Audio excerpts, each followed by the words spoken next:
1971 वाली सिचुएशन में आके है, माने बिल्कुल आजादी वाली, जहां से उसे सब कुछ शुरू से शुरू करना पड़ेगा। ये भी तय है कि बांग्लादेश के इस क्राइसिस का असर लंबे वक्त तक रहने वाला है और यहाँ पर हाथ सेकने का मौका इंडिया के पास है।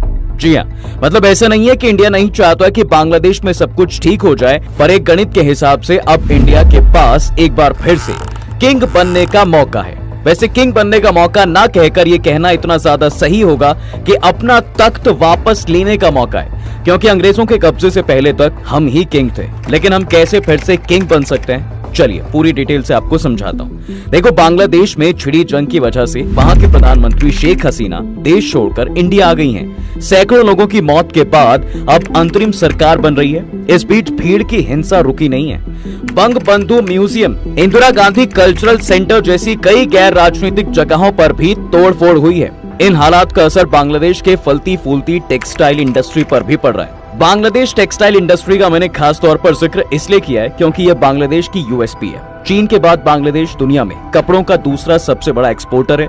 जी हाँ, इंडिया से भी बड़ा है। इंडियन एक्सप्रेस की एक रिपोर्ट के मुताबिक हिंसा और तोड़फोड़ के डर से Bangladesh garment manufacturers and exporters association ने सभी मिल मालिकों को अनिश्चित काल तक फैक्ट्रियां बंद रखने की सलाह दी है। यह एसोसिएशन बांग्लादेश टेक्सटाइल इंडस्ट्री का एक बड़ा ग्रुप है और इसके सहमने और घबराने का मतलब होगा बांग्लादेश की पूरी इकोनॉमी का सहम जाना।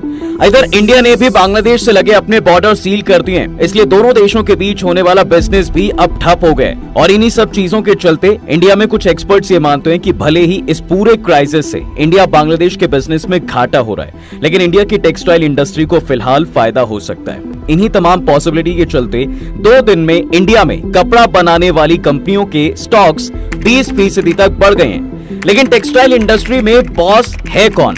खास तौर पर एशिया में इस इंडस्ट्री की हालत कैसी है?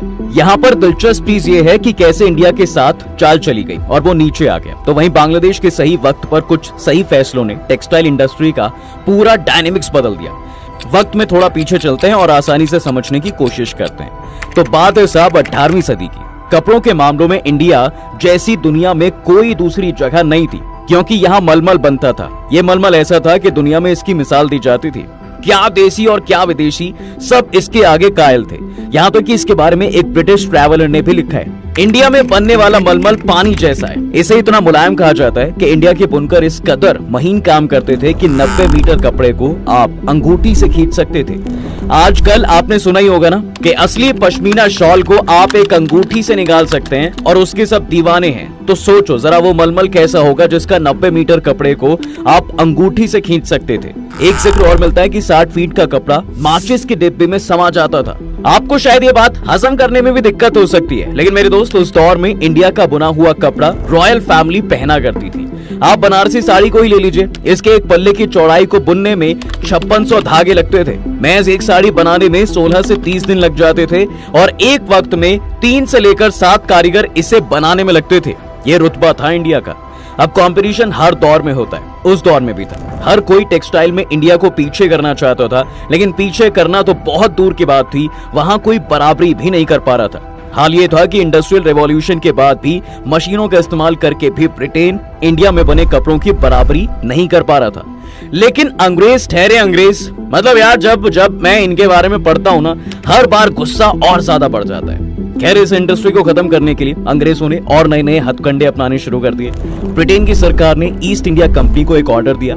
इस ऑर्डर में कहा गया कि 3.5 लाख पाउंड के कपड़े इंग्लैंड से खरीदकर इंडिया में कम रेट पर डंप किए जाएं, माने उसे इंडिया में कम दामों पर बेचा जाए, ताकि इंडिया में बनने वाले हाई क्वालिटी कपड़ों की मार्केट में सेंध लगे। अब इससे होता क्या है, वो ये कि रेट मरने लग जाते हैं। इसके ऊपर से डिमांड सप्लाई गैप भी कम हो जाता है। ये काफी नहीं अंग्रेजों के लिए, इसलिए उन्होंने एक और ऑर्डर दे दिया। ये दूसरा ऑर्डर इससे भी ज्यादा शातिर था, क्योंकि यही मर्केंटाइलिज्म यानी कि वाणिज्यवाद की शुरुआत थी। मर्केंटाइलिज्म माने व्यापार की ऐसी पॉलिसी जिसमें फ्री ट्रेड एक तरफा हो, माने एक पार्टी तो बिजनेस में रियायत दे रहा है लेकिन दूसरा नहीं। एग्जाम्पल के तौर पर ब्रिटेन से इंडिया आने वाले कपड़ों पर इंडिया में 0 टैक्स था, क्योंकि अंग्रेजों ने इंडिया के बड़े बड़े हिस्सों पर कब्जा कर रखा था। लेकिन इंडिया में बनने वाले कपड़े अगर इंग्लैंड जाए तो उन पर हपक्का टैक्स लगता था, मानो मोटा टैक्स। तो एक तरफ इंग्लैंड से आए कपड़े इंडिया में डंप किए गए, दूसरी तरफ इंडिया के एक्सपोर्ट्स यानी निर्यात को कम करने के लिए इंग्लैंड में इंडिया के कपड़ों पर इंपोर्ट ड्यूटी लगाई गई। इन दो ऑर्डर और इस पूरे प्रोसेस से इंडिया की टेक्सटाइल इंडस्ट्री टूटने लगी और इसी तरह 1947 तक इंडिया से जाते जाते अंग्रेजों ने इंडिया की शानदार और चमचमाती टेक्सटाइल इंडस्ट्री की वाट लगा डाली, माने दुर्गति कर डाली। खैर, इंडिया आजाद हुआ और अंग्रेजों ने हमारी जो जो चीज खराब की थी उन्हें फिर संभालने की बारी थी और इसमें एक टेक्सटाइल इंडस्ट्री भी थी। आजादी के बाद इंडिया ने इस इंडस्ट्री को फिर से खड़ा करने की कई कोशिशें की हैं, लेकिन वो बात कभी नहीं आ पाई। अब भी इंडियन गवर्नमेंट टेक्सटाइल पार्क्स बनाने पर फोकस कर रही है, जिससे इंडिया का टेक्सटाइल एक्सपोर्ट्स बढ़े, लेकिन फिर भी इंटरनेशनल मार्केट में इंडियन प्रोडक्ट्स धमाल नहीं मचा पाए। खैर, अब ये तो बात हुई इंडिया की, अब बात उस बांग्लादेश की करते हैं जो हमसे बाद में आजाद हुआ है। इनफैक्ट जिसे हमने आजाद कराया है वो हमसे आगे कैसे निकल गया। तो 1971 में जब ईस्ट पाकिस्तान बांग्लादेश बना, तब यहाँ की इकोनॉमी की गाड़ी पूरी तरह से पटरी से उतर चुकी थी। वर्ल्ड बैंक के एक इकोनॉमिस्ट ने उस वक्त बांग्लादेश के हाल पर कहा था, it was like the morning after a nuclear attack. माने बांग्लादेश का हाल ऐसा ही था, माने किसी जगह हुए परमाणु हमले के बाद की सुबह सब कुछ खाक में मिला हुआ था और अब जीरो से शुरू करना है। बांग्लादेश बुरे हाल में था। तभी एक पहल होती है। बांग्लादेश की कंपनी देश गारमेंट्स ने कोरिया की डाइवू कंपनी के साथ कोलैबोरेशन किया। उस वक्त कोरिया की कंपनियां टेक्सटाइल इंडस्ट्री के मामले में एक्सपर्ट थीं। बांग्लादेश से उन्हें सस्ते मजदूर मिले और बांग्लादेश को मिला टेक्सटाइल इंडस्ट्री बढ़ाने का मौका। ये ऐसा था जैसे सुई के साथ धागे का मिलना, यानी दोनों के लिए विन विन सिचुएशन। और अब बारी भी बांग्लादेश की इकोनॉमी को बनाने की। इसके बाद बांग्लादेश में टेक्सटाइल इंडस्ट्री के सेक्टर में कई स्वदेशी कंपनियां खड़ी हुई। इस इंडस्ट्री में बड़े मौके को देखते हुए बांग्लादेश ने पॉलिसीज में भी कुछ रियायतें दी और कई बड़े बदलाव किए, जिनका नतीजा ये हुआ साहब कि ये देश रेडीमेड कपड़ों का एक बड़ा एक्सपोर्टर बनने लगा। बांग्लादेश में बनी कॉटन टी शर्ट्स, पैंट्स ने यूरोप और अमेरिका के बाजार में कई डिकेड से धूम मचा रखी है और बीते करीब 4 डिकेड यानी 40 सालों में बांग्लादेश की इकोनॉमी करीब 25 गुना बढ़ी है और इसमें सबसे बड़ा कंट्रीब्यूशन टेक्सटाइल इंडस्ट्री का ही रहा है। अब ये तो समझ में आ गया कि इंडिया टॉप से नीचे कैसे आया और बांग्लादेश खाक से खास कैसे बना।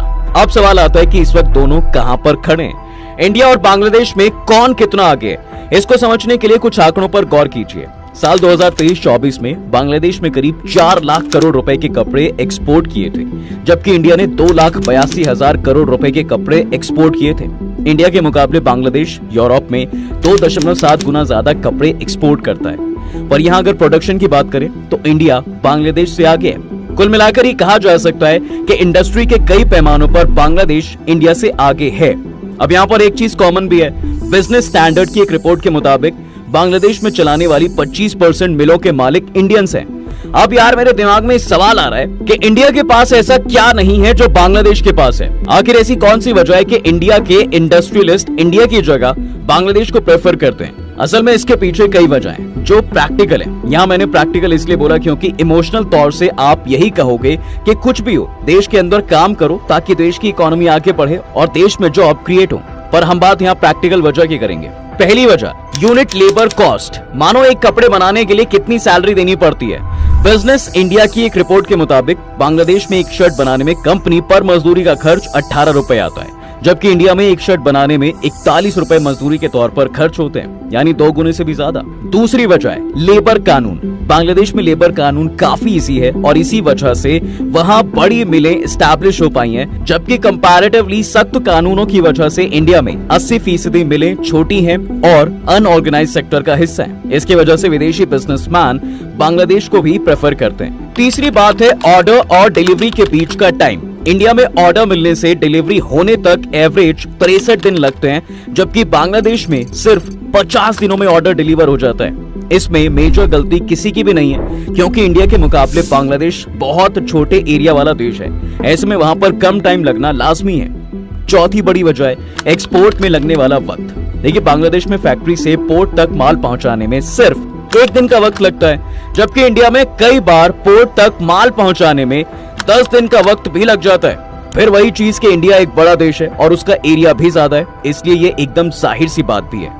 बस इन सभी वजहों के चलते इंडिया के मुकाबले पड़ोसी देश बांग्लादेश टेक्सटाइल प्रोड्यूसर्स और बिजनेसमैन के लिए आसान ऑप्शन हो जाता है। अब ऐसा नहीं है कि इंडिया की सरकार इन दिक्कतों को सुलझाने की कोशिश नहीं कर रही है। साल 2020 में इंडिया में लेबर कानूनों के पहले के मुकाबले आसान बनाया गया है। इंडिया सरकार ने कपड़े के प्रोडक्शन को बढ़ाने के लिए इंसेंटिव का प्रोविजन भी बनाया, लेकिन अभी इसका रिजल्ट नहीं मिल पाया है। लेकिन बीते कुछ दिनों में जिस तरह से बांग्लादेश में हालात बिगड़े साहब, अनस्टेबिलिटी आई है और इंडस्ट्री को झटका लगा है, उससे इंडिया की टेक्सटाइल इंडस्ट्री के लिए एक खिड़की खुलती दिख रही है। बिजनेस स्टैंडर्ड की ही एक रिपोर्ट के मुताबिक इंडिया को हर महीने 300 से 400 मिलियन डॉलर यानी 2500 से 3300 करोड़ रुपए का फायदा हो सकता है। लेकिन हमारा धंधा सिर्फ बांग्लादेश के हालात के भरोसे तो बैठा नहीं है और ना ही बैठता है। ऐसे में अगर हमें फिर से अपना वही मुकाम हासिल करना है तो और भी ज्यादा मेहनत करनी होगी, ताकि ये सिर्फ एक टेम्पररी प्रॉफिट बनकर ना रह जाए। पड़ोसी देश में हालात बेहतर हो, लोकतंत्र बहाल हो, ऐसी उम्मीदें इंडिया भी करता है। बाकी आपको क्या लगता है, इंडियन गवर्नमेंट को क्या करना चाहिए कि इंडियंस को बांग्लादेश नहीं इंडिया में ही बड़ी बड़ी मिल लगाएं और यहाँ की टेक्सटाइल इंडस्ट्री फिर से वही मुकाम हासिल कर पाए? गुड मॉर्निंग दोस्तों, कैसे हो आप? आई होप आप अच्छे होंगे। दोस्तों, बांग्लादेश में जो अभी पिछले कुछ महीने में जो स्थितियां बनी हैं, जो इतनी स्थितियां खराब हुई हैं, क्या आप सोच सकते हैं कि इंडिया वो देश जिसने बांग्लादेश की इतनी हेल्प की, वहाँ पे हिंदुओं पे इतना अत्याचार हो रहा है। और मैं इसमें बांग्लादेश की कोई गलती नहीं मानूंगा। खासकर अपने हिंदू भाइयों से मैं ये कहना चाहूँगा कि आप एकता बना के रखिए। एकता आपकी ऐसी होनी चाहिए कि आप 2 भी हैं और सामने 10 भी है तो आप उनको संभाल सकें, आप उन पर भारी पड़ सकें। आप जितना पीछे हटेंगे, जितना सोचेंगे कि नहीं नहीं हम पीछे हट जाते हैं, वो मुसीबत आपको कहीं ना कहीं से पकड़ ही लेगी। तो दोस्तों, क्या बांग्लादेश की बर्बादी में इंडिया को फ़ायदा हो सकता है? तो जी हाँ दोस्तों, मेरा मानना है कि फ़ायदा होगा। जब बांग्लादेश हमारे बारे में नहीं सोच रहा है तो बताइए हम क्यों सोचें? क्योंकि बांग्लादेश को जितना भी व्यापार होता है, जितने भी दूसरे देश उसको ऑर्डर देते हैं, वो भारत की सॉफ्ट पावर की वजह से ही देखते हैं। आपको ये बात माननी पड़ेगी। कपड़ा उद्योग हो चाहे हिलसा मछली का उद्योग हो, वो भारत की मेहरबानी से ही इन लोगों को मिलता है। और अब जब वहाँ स्थिति कट्टरपंथ इतना बढ़ गया है तो आप सोचिए, वहाँ का जो कपड़ा उद्योग है वो पूरा ट्रांसफ़र हो जाएगा इंडिया में, जिससे कि इंडिया में बहुत फ़ायदा होगा, इंडिया के लोगों को रोजगार मिलेगा। ये इंडिया के लोगों को सोचना चाहिए, चाहे वो जितने भी काम करने वाले इंडिया में हों, चाहे वो औरतें हों, लड़कियां हों, आदमी हो या नौजवान लड़के हो। खासकर इसमें औरतों को बहुत फ़ायदा मिलेगा, क्योंकि आजकल कपड़ा लाइन में ज़्यादातर औरतों की जॉब ज़्यादा मिलती है और औरतें इससे और अपने पैरों पर खड़ी होंगी और लेडीज़ों का जो भी काम है, जो भी उनकी घर की ज़रूरत है, वो जॉब के माध्यम से पूरी हो जाएगी। तो दोस्तों, आपको ये वीडियो कैसा लगा हमें ज़रूर बताइए। और अगर आप इस चैनल से नए जुड़े हैं तो मेरे को कहने की ज़रूरत नहीं है कि इसे आप सब्सक्राइब ज़रूर करेंगे। मिलते हैं अगली वीडियो में। जय हिंद।